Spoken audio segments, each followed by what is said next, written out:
Também trabalhamos com elementos de capital social, na medida de reforçar o que já existe em la favela, como o sentimento de pertencer, de confiança, segurança, reciprocidade, participação, valores, diversidade e tudo mais. Creemos que isso é muito importante em todos os projetos que desenvolvemos.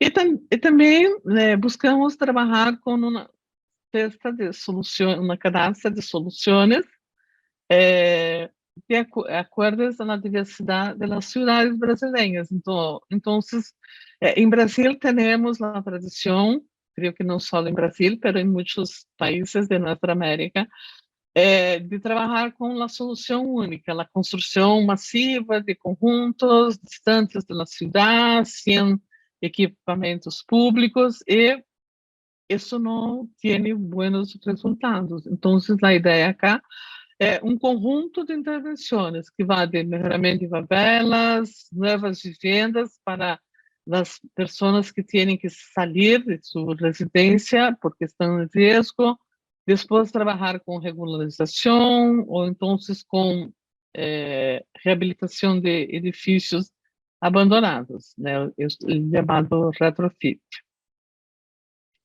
A metodologia que trabalhamos empieza com elaboração de planos urbanísticos.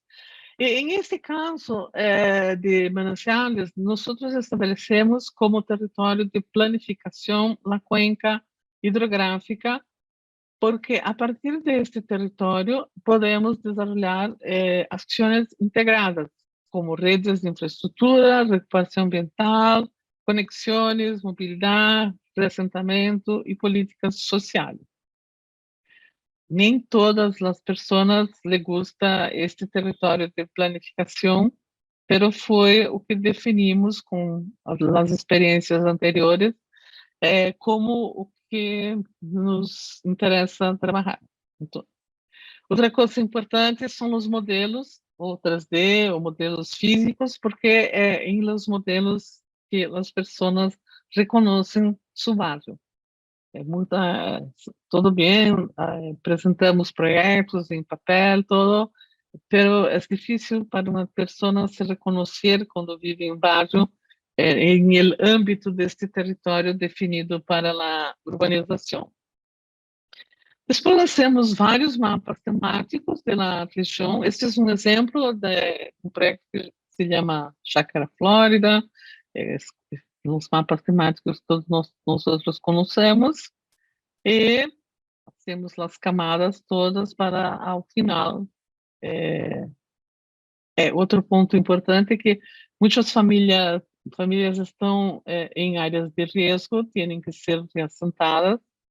Isto não é muito fácil explicar para as pessoas, nem sempre concordam com nós outros. E, finalmente, o plano urbanístico, considerando que é uma região de preservação ambiental, tanto quanto possível, tentamos preservar as áreas verdes existentes. E agora é a hora, então, de apresentar algumas intervenções do programa Manancial. Aqui é a ubicação da região, então, é em São Paulo. Este é o território de los mananciales, porque temos duas cuencas, Guarapiranga e Billings, que são as cuencas que abastecem a região metropolitana de São Paulo, que são milhões de pessoas. Esses pontos laranjas são as favelas e as favelas dessa região. Então, temos algo como 130 milhas de famílias vivendo em favelas em esta região, divididas entre Guarapiranga, a destra, e Billings, que é a maior, à direita. E aqui são nossas áreas de intervenção. Bem, o programa Mananciais tem um aspecto que é importante, que trabalha com uma espécie de contradição. Por um lado, temos que fazer a proteção do meio ambiente por conta das duas cuencas, Y por el otro lado, tenemos que hacer la recualificación urbana de la gente que vive en esta región, que es un número muy grande de gente que vive ahí. E como mencionei, o sistema Guarapiranga abastece quase 4 milhões de pessoas e mais o Billings, chegamos a algo aí a 5 milhões de pessoas. Então, esse é o sistema de água mais importante da região metropolitana de São Paulo.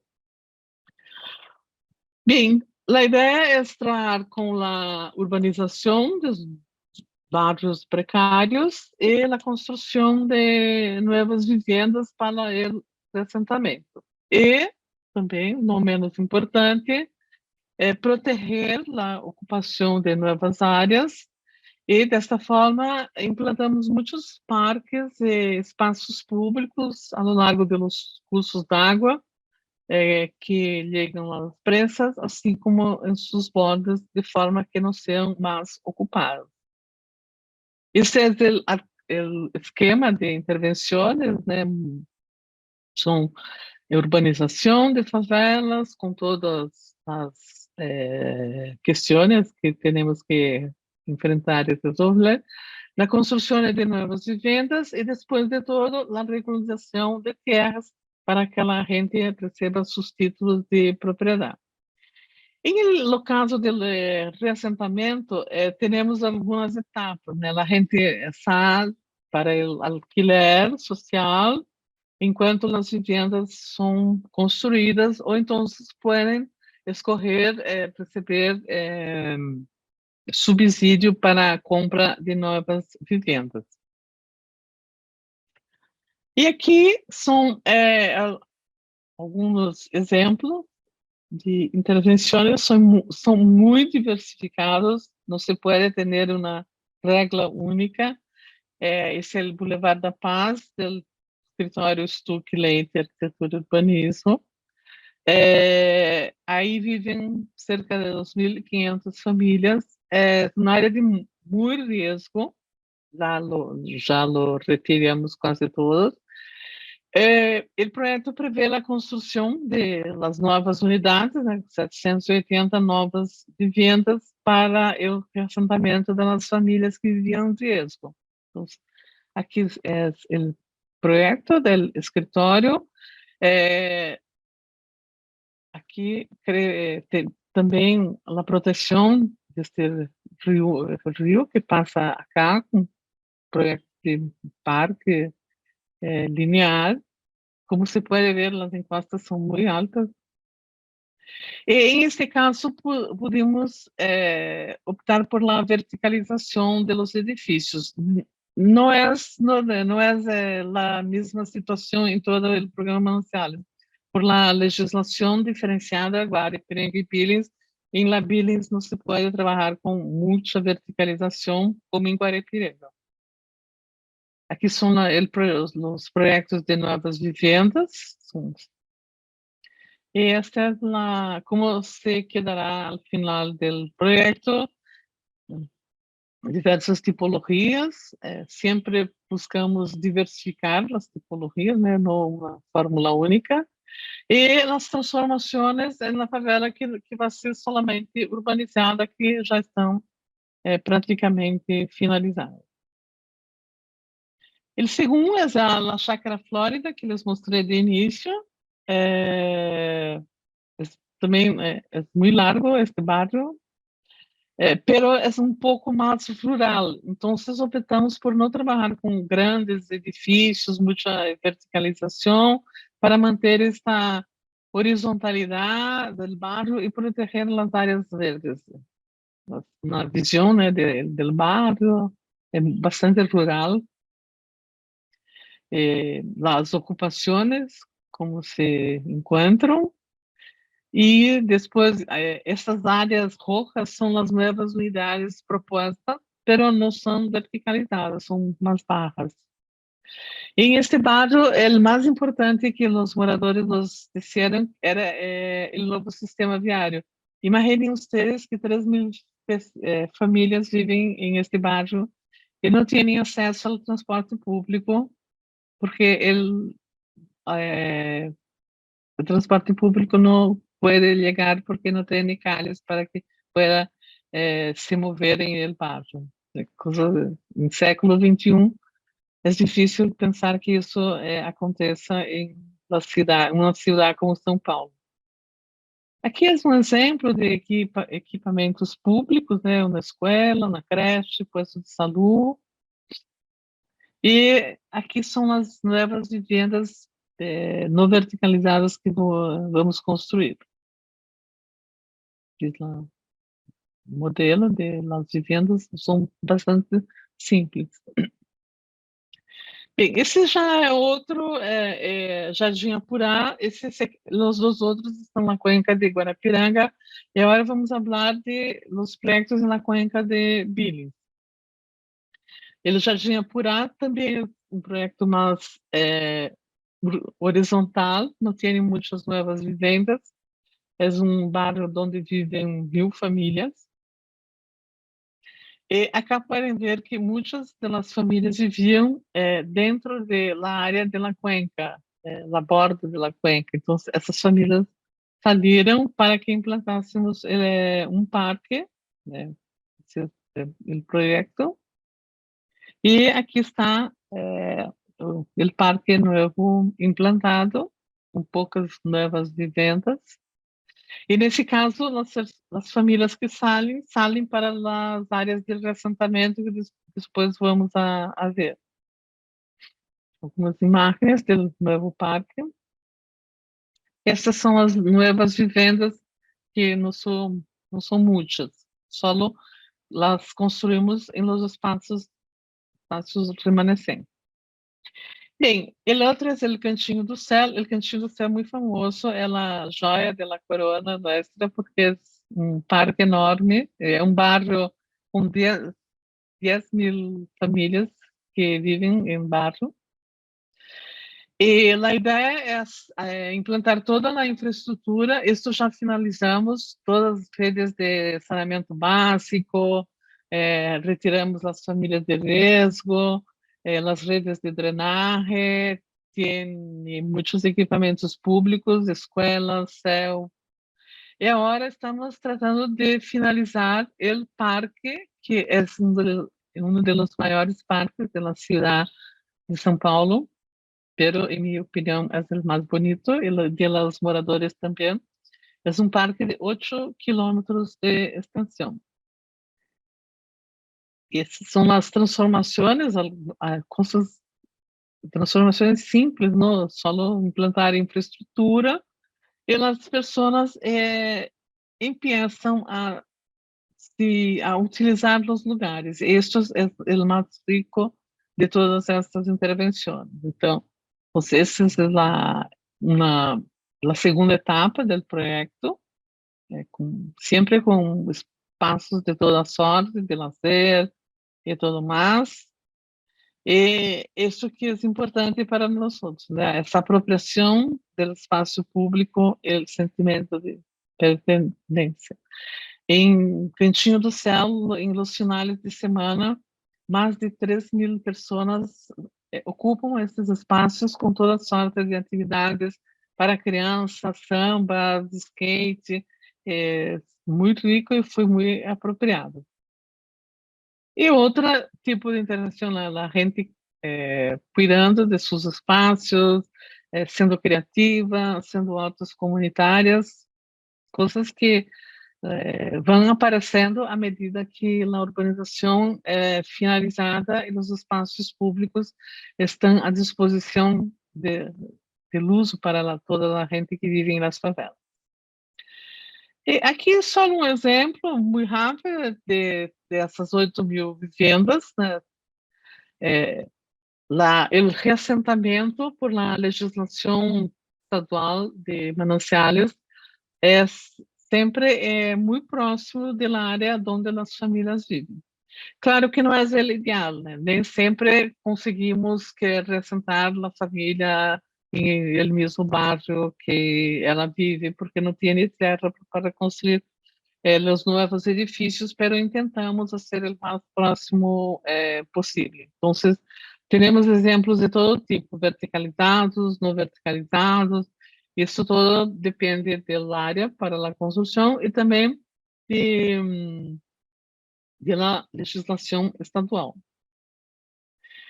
E, finalmente, falar um pouco para os arquitetos, né, como os arquitetos podem contribuir, como podem participar. Essa é sempre uma dúvida dos estudantes em esses programas. São muito bem-vindos, né? Então, podem ter muitas atribuições, como a gestão geral do programa, a gestão de projetos, a elaboração de projetos, também quando em la produção e supervisão das obras, na análise crítica de projetos, na análise de dados. Então, temos trabalhos de todo tipo, variações enormes para que entusiasmemos os estudantes e os arquitetos a trabalhar com esta categoria, né, de nossa profissão. E, finalmente, o resultado de todo esse trabalho é que este ano o guia de la Agenda 2030 da União Internacional de Arquitetos escolheu 5 bairros que estamos trabalhando para compor o guia que será publicado em la próxima semana em todo o Brasil, em la UIA, e ficará à disposição para que todos conozcam estas intervenções. Bem, desisto, graças. E agora podemos, então, falar um pouco sobre o programa. Stop share. Gracias. Muchísimas gracias, profesora. La verdad, pues que es muy interesante escuchar hablar pues, sobre estas partes, ¿no? De la ciudad pues, que existen, ¿no? No podemos olvidarnos, ¿no? Que son realidades muy presentes, ¿no? Recuerdo de una foto, que es la famosa foto, o la foto más famosa, por así decirlo, ¿no? Cuando se habla de favelas, es de hecho una foto de Paraisópolis, ¿no? Donde se ve en la mitad de la foto, pues, este tejido, pues, horizontal, informal, ¿no? Que es la favela, y por otro lado, estos edificios verticales, sumamente de lujo, que tienen esos grandes balcones, ¿no? Con las albercas, etcétera, ¿no? Por lo tanto, a lo mejor esta foto, digamos, nos demuestra cómo incluso la ciudad, ¿no? Es como un lugar de contradicciones, ¿no? Como al lado del urbanismo formal, ¿no? Del urbanismo, por así decirlo, decidido, ¿no? De cómo se tiene que construir de una ciudad, de que tiene una cierta economía, hay, ¿no? El otro lado de la medalla, que es otro tipo de urbanismo, otro tipo de economía, otro tipo de forma de vivir, ¿no? José María Montaner, ¿no? Que usted bien conoce en su libro pues, sobre la vivienda, cuando habla de la arquitectura de la vivienda, pues de la favela, ¿no? Dice algo muy interesante, ¿no? Que muchas veces en el pasado, digamos, se veía la favela como el problema, ¿no? El problema, pues, que está destruyendo la ciudad, que la delincuencia, pues, allí vive, etcétera, ¿no? Cuando a cambio la favela no es otra cosa, pues, que no un problema, sino una solución. Es decir, el problema es que no hay vivienda, que no se aplica lo que es el derecho a la vivienda, por lo tanto, pues las personas como pueden, sobre todo en los países latinoamericanos, pues proceden, ¿no? A construir un techo, digamos, para su propia familia, ¿no? Y otra cosa muy interesante que él siempre afirma en su libro es que, claro, es que como arquitectos, ¿no? Que estudiamos, pues, en una universidad o como urbanistas, ¿no? Tenemos las asignaturas, ¿no? Las materias de urbanismo, de historia y de teoría, ¿no? Y estudiamos sobre, pues, los ejemplos que siempre se han estudiado, ¿no? Pero la cosa interesante que comentaba es que sí es verdad que hay textos, ¿no? Que hablan del urbanismo formal, es decir, de la forma de hacer ciudad, pero no hay, o a lo mejor ahora empieza, ¿no? A moverse esto, no hay o no hubo, digamos, como estudios, ¿no? materias estudiamos el urbanismo informal para entender pues cómo se genera, por qué se genera y cómo podemos actuar, ¿no? Entonces, yo tengo como una pregunta, profesora, para entender un poco cómo funcionan estos grandes planes, ¿no? Que se hacen para actuar en estas realidades como muy complejas, ¿no? Si por un lado, a lo mejor, pues como académicos, ¿no? En los grupos de investigación, ¿no? Se proponen como proyectos para poder entender las realidades, para poder, digamos, de una cierta forma, entender y luego dar como soluciones o opciones, ¿no? Para ayudar, ¿no? A estas familias y a esos fragmentos de ciudad que muchas veces se encuentran, pues, en lugares incluso peligrosos, ¿no? Por inundaciones, por temas, digamos, de terrenos, de topografía, ¿no? Por un lado, la academia, digamos, ya se abre, ¿no? A estas realidades. Por otro lado, ¿cuánto es difícil, ¿no? Que la misma administración pública, ¿no? Se implique como en planes para poder realmente sanear, ¿no? Estas situaciones. Es decir, este año tuvimos el placer, aparte de usted, tuvimos una conferencia de Renata Conradín y tuvimos incluso casi al principio una conferencia de Stucky Late, ¿no? Que justamente nos presentó este proyecto del Boulevard da Paz. Es decir, sí se están haciendo proyectos, ¿no? De rehabilitación, de transformación de sus tejidos, pero ya hablando a escala global, ¿no? Ya tomando, digamos, el tema a escala global, realmente sí se están cambiando las políticas, realmente sí hay desde de parte, digamos, de los gobiernos, del Estado, un interés para poder mejorar estas situaciones o estas intervenciones resultan ser como satélites allí dispersos o como intentos dispersos. Sí, es interesante la cuestión. Bien, primero, creo que las escuelas de arquitectura aquí en Brasil empiezan a discutir el tema de la informalidad. Tienen dificultades, en mi opinión, no son todas, y tienen una visión muy puntual de hacer mejorías en viviendas individuales. Esto en Brasil ahora está de moda, pero no como una intervención que es la intervención característica del urbanismo, de planes urbanísticos y todo más. No creo que eso está, eh, assim, las universidades están trabajando con eso, eh, porque me parece que, eh, por lo menos en Brasil, la gente no entiende que mitad de nuestro territorio es informal en todo el país, porque tenemos 100 millones de personas en la colecta de residuos. Entonces, no podemos preparar estudiantes solo para la mitad de la población. Pero como les dije, es muy difícil porque la media, la gente, los estudios todos de superiores, mestrado, doutorado, no enfrentan essa questão. E em Brasil temos esta, eh, como se pode dizer, la cultura de la produção de projetos de massa, né? 1 milhão de vivendas, depois nadie quer viver em esses 1 milhão de vivendas. E isso se reflete também no governo, porque se o projeto nacional é construir vivendas massivas e se dá subsídios para isso com o programa federal, os alcaldes não se interessam muito por programas específicos. Não é o caso de São Paulo, porque o programa Mananciais hoje es uno de los principales programas del gobierno actual de la alcaldía de São Paulo. Tenemos recursos, no nos falta recursos financieros, o que es casi que un milagre.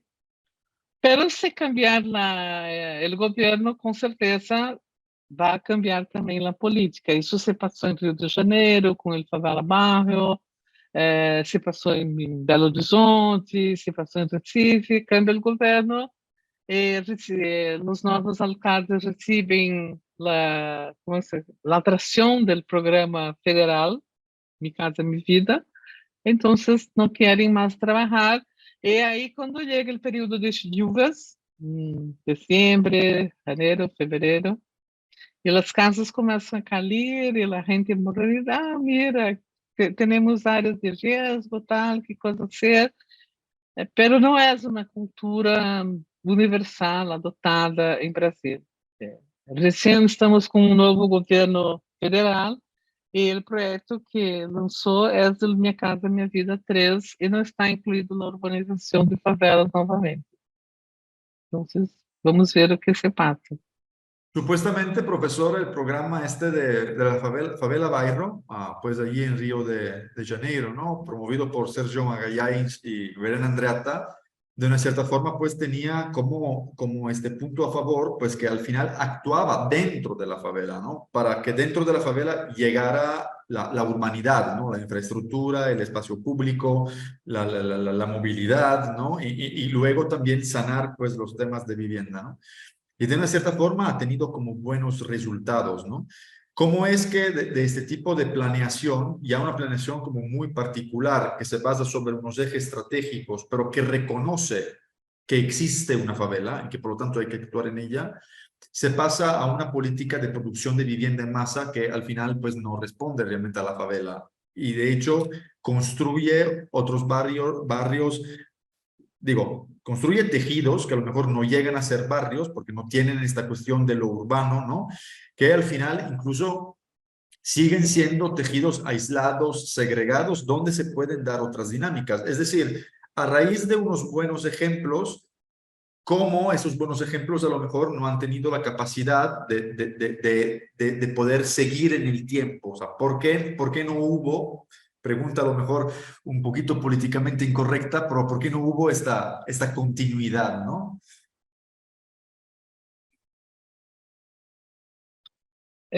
Yo hablo con Sérgio Magalhães casi todos los días. Somos muy amigos y para mí él es el padre del programa de urbanización de favelas. Todo que hacemos aprendemos a partir de la experiencia de Favela Barra. Son decisiones políticas. Creo que para el mercado que constrói é mais interessante a construção, porque hacer urbanização é mais complexo. Também podem ter resultados econômicos, mas creio que receber da alcaldia na área vazia e construir as novas vivendas é muito mais fácil para o mercado imobiliário. Então, o lobby do mercado imobiliário é mais forte em Brasil do que o lobby dos urbanistas. E o que se passa de mais trágico, em minha opinião, é que com a não continuidade desses programas de urbanização, é que as favelas estão crescendo muito e, o pior, a violência urbana nas favelas cresceu exponencialmente em Brasil, porque é um lugar que não tem serviços públicos, não tem a participação do Estado, a pobreza urbana crescendo, é mais fácil para o tráfico, para as milícias urbanas, actuarem como protetores de la gente. Isso cresceu terrivelmente em Brasil.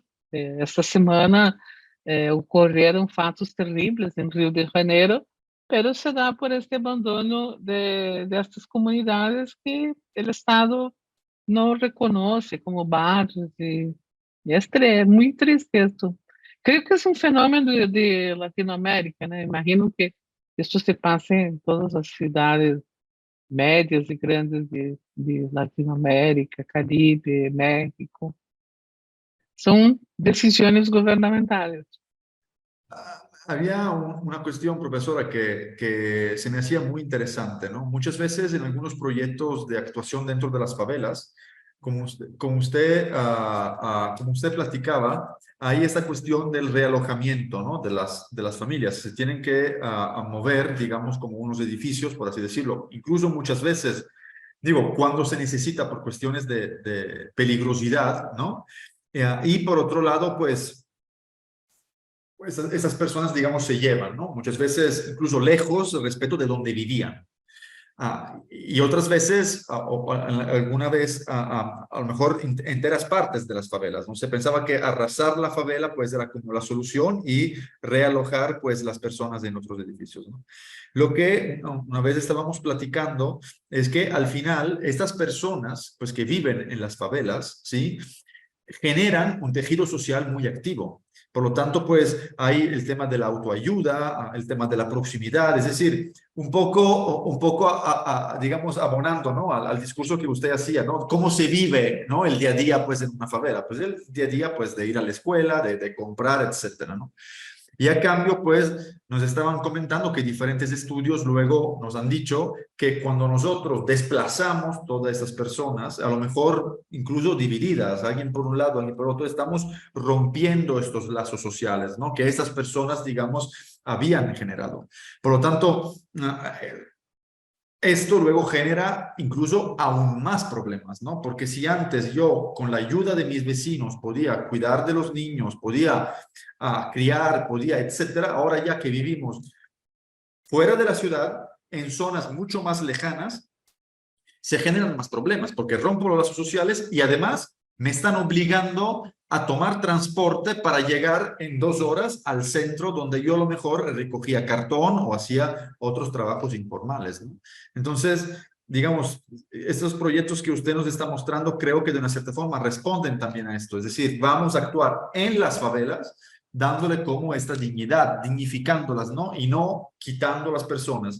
Si las tenemos que mover, las movemos, pero dentro del mismo conjunto para que al final, pues, siempre se respeten, ¿no? Esos lazos sociales y la proximidad, ¿no? Bom, sí, la fórmula, mi opinión es esta, es mantener las familias o más perto posible de su local de vivienda. Eh, Todas las avaliaciones de, de los nuevos conjuntos lejanos muestran que no tiene buenos resultados. No tiene conclusiones porque la gente vende, abandona, las milicias toman conta, no es bueno. Creo que no, eso es muito interessante em Brasil. Temos milhões de avaliações pós-uso do programa Mi Casa Mi Vida, milhões de mestrados, doutorados, avaliações contratadas, e nenhuma delas tem bons resultados. Sempre las síntesis, né, las 3 páginas finales no es bueno, la gente no le gusta cambiar para otro barrio, venden, todo es el mismo, pero continuamos haciendo esses programas, então é difícil entender a lógica de certas políticas de governo. Y esto a lo mejor, profesora, nos debería de hacer reflexionar sobre aquella diapositiva que usted presentó, ¿no? Donde decía pues que se puede actuar en diferentes puntos, ¿no? Porque muchas veces se piensa que los arquitectos simplemente tengan que dar respuestas, ¿no? Pero a cambio, pues a lo mejor como conocedores, por así decirlo, del tema, en este caso, pues sí estos urbanistas, arquitectos, a quien conozca el tema, más que dar respuestas, debería trabajar, ¿no? En los niveles, digamos, más altos de la política, de la gestión, etcétera, para formular preguntas adecuadas para que luego otros arquitectos diseñen, pues, esas partes de ciudades. Es decir, nosotros en el lado académico hacemos como mucha crítica, luego a lo mejor proponemos proyectos, edificios, etcétera, pero si no hay, digamos, este background, ¿no? Este conocimiento, incluso en la parte de arriba, por lo tanto, para poder empujar, ¿no? La formulación de preguntas adecuadas, a lo mejor seguiremos haciendo el mejor esfuerzo, ¿no? De edificios que quieran mejorar, pero no se llegará a tener un cambio en las raíces realmente del pensamiento, ¿no?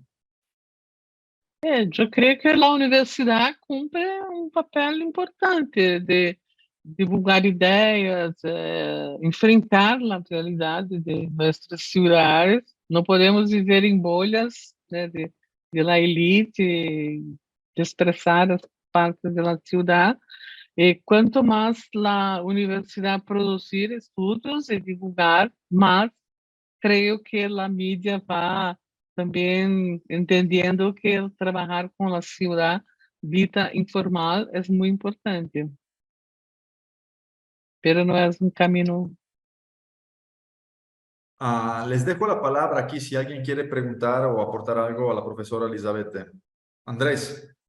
Sí, a mí personal se me hizo muy interesante muchos factores que se hablaron, ¿no? Desde la parte académica donde los arquitectos nos falta involucrarnos más, nos falta mucho y aquí en México pues también, o sea, creo que es algo que pasa, no sé si global, pero en Latinoamérica involucrar a arquitectos a que trabajen con la sociedad es escaso, ¿no? O sea, se involucran tanto en, ay, la casa, ¿no? Y mi casa, hice un librito de mi casa y que diseñó para personas de clase social alta, que solo es el 1% o menos, pues eso, ¿dónde queda, dónde queda pues, la verdadera labor del arquitecto, ¿no? Que es el pensar en estas relaciones, en las personas, ¿no? Y creo que ese punto de las universidades que debería estar, eso en general debería cambiar, ¿no? Y empezar a tener otro enfoque hacia las personas, a lo que en realidad importa, ¿no? Eso, de acuerdo. Tengo unas dudas que se han generado últimamente con varias experiencias que he tenido y es esto de, que también decías tú, Graciano, de los vecinos, ¿no? Que de la cohesión vecinal o cohesión social, ¿no? Como pregunta tengo, ¿qué tan fuerte o cómo ayuda a ustedes que van a planear sobre este lienzo complejo, lleno de problemáticas, es la cohesión social, ¿no? Si es un determinante, si la gente aquí está, o sea, tiene muchas problemáticas, pero están mucho más trabajando juntos entre ellos y si desarrollan entre ellos dinámicas, ¿para ustedes les ayuda o a veces pues en realidad no existe cohesión vecinal, ¿no? Porque es algo que intento estudiar por mi tesis, la tesis habla de el efecto barrio y la segregación urbana, pero algo que es nuevo para mí y que he estado experimentando por varias cosas es la cohesión vecinal es algo muy determinante y no sé, quisiera saberlo en el caso de las favelas, ¿cómo es eso? ¿Cómo funciona esa parte allá? Sí, la cuestión vicinal es muy importante. Inclusive, hacemos muchos trabajos de evaluación para intentar entender la comunidad, porque esto es muy complexo. A veces o que pensamos no é o que pensam los vizinhos e os habitantes de bairro. Em geral, apresentamos os projetos para eles, assim, críticas, recomendações, pero em el primer momento, que quando se empieza o trabalho numa favela que não tem infraestrutura de saneamento básico, por exemplo, é muito difícil conseguir a participação das pessoas, porque o que querem é saneamento básico, né? É, e quando vamos a construindo mais coisas, mais espaços públicos estão, o trabalho está mais avançado e aí é que é mais interessante porque começam a discutir o projeto. Então, não les gusta o espaço público, a cancha de futebol não está bem, o espaço de skate não está adequado. Então, fazemos muitas coisas e temos que reconstruir as coisas, porque a gente não conhecia um espaço público de qualidade. E quando começam a conhecer, dizem, não me ouviram, não está bem, tem que cambiar. Esses dias a quadra de basquete não estava no tamanho adequado, porque os ninhos não... Creio que isso é mais interessante em el trabalho, porque é muito difícil captar em el início do projeto o que querem os vecinos, porque não querem o básico, mas depois, quando entendem que podem ter algo melhor em seu bairro, aí começam a ser muito mais exigentes. E o mais interessante é que quando se faz um projeto e se finaliza, essa condição de pertencimento se refuerza mucho. Es muy gratificante esto. Em El Cantinho do Céu, é impressionante. Agora virou um parque hipster. Todos vão a visitar e vai ter um sistema de transporte público aquático. Então, vai estar em las capas de los jornales. E a gente está muito entusiasmada com isso, porque para eles, ter o parque é considerado um dos mais belos da cidade, cambiou totalmente sua vida. Incluso assim pesca, que nunca imaginei que pudieran pescar. Pero eu creio que o mais importante é que temos que entender que se organizam. Nós não precisamos. Eu brinco com meus estudantes, não é necessário ser várias oficinas de design thinking com post-it colorido para que a gente nos diga o que quer, porque vivem nos bairros e sabem o que querem, mas tem que melhorar para dizer o que querem. E depois os vecinos, eu digo que se tornam insuportáveis, porque todos os dias ligam, chamam, não me gusta isto, não me gusta aquilo. É muito importante, me gusta muito essa contrapartida que nos dão para que aprendamos em los proyectos futuros. Claro, muchas gracias. ¿Alguna otra pregunta o aportación?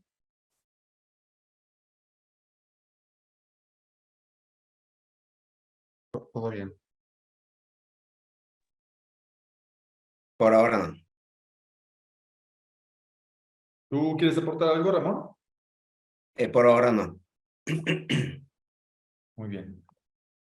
Bueno, profesora, ha sido muy interesante poder escuchar, además que podemos ligar de una cierta forma los contenidos que usted nos impartió con incluso la conferencia pues, de la arquitecta Renata Conradin y de la arquitecta de la oficina, digamos, de Fabiana Stucchi-Leite, ¿no? Entonces, realmente, pues, tenemos, ¿no? Como una visión panorámica, ¿no? Que se está empezando a generar y que nos llama como a esta responsabilidad, ¿no? De reflexionar sobre estos tejidos para poderlos dignificar y realmente, pues, darle como los significados, ¿no? De los valores que tiene la ciudad, no segregando, digamos, las personas, sino actuando, ¿no? Con esa cirugía como muy puntual para poderlo resolver. Y ojalá, pues, en el tiempo, esta obra, pues, de divulgación, pues, de la universidad, llegue a través incluso de los arquitectos a tocar, ¿no? Las instituciones. Aquí veo al profesor Rubén Otero, que vino a visitarnos. Sí, es el autor del proyecto de Chácara Florida. Muy buenas tardes, profesor. Gracias por estar aquí con nosotros. A ustedes, yo quería ver un poco la presentación de Bech para no repetir. Entonces, ya vi las otras también, entonces quería de alguna manera complementar, si no iba a aburrir a todo el mundo repitiendo lo que ya de una manera muy clara dijeron tanto Elizabeth cuanto las otras chicas. Sí, el profesor Rubén Otero es también nuestro invitado en una de las próximas conferencias. ¿Usted, profesor, quiere agregar algo a hoy? No, yo creo que llegué tarde porque vi que decía 15:55 y cuando llegué ya estaba prácticamente. Empezar un poco antes. Ah, por eso. No, digo, agradecer también la oportunidad para presentar este trabajo y agradecer a Bech porque, como ella decía también, el trabajo de los arquitectos comienza mucho antes del proyecto y termina mucho después. La verdad, nuestra tarea como proyectista es un momento, ahí es un paréntesis, ¿no? Y eso que está colocando ella es lo que permite que las cosas sucedan. Es como que cataliza, ¿no? Que luego se puedan hacer estos tipos de proyectos. Exacto. Muchísimas gracias entonces por vuestra participación. Muchísimas gracias, profesora, por haber estado aquí con nosotros. La verdad para mí ha sido... Gracias. También están todos invitados a nos visitar aquí en São Paulo para conocer las intervenciones. Nos gustaría mucho. Seguramente el día que vengamos a Sao Paulo la vamos a marcar. Ok, gracias. Buenos días. Muchísimas gracias, que estén muy bien. Hasta Gracias. luego.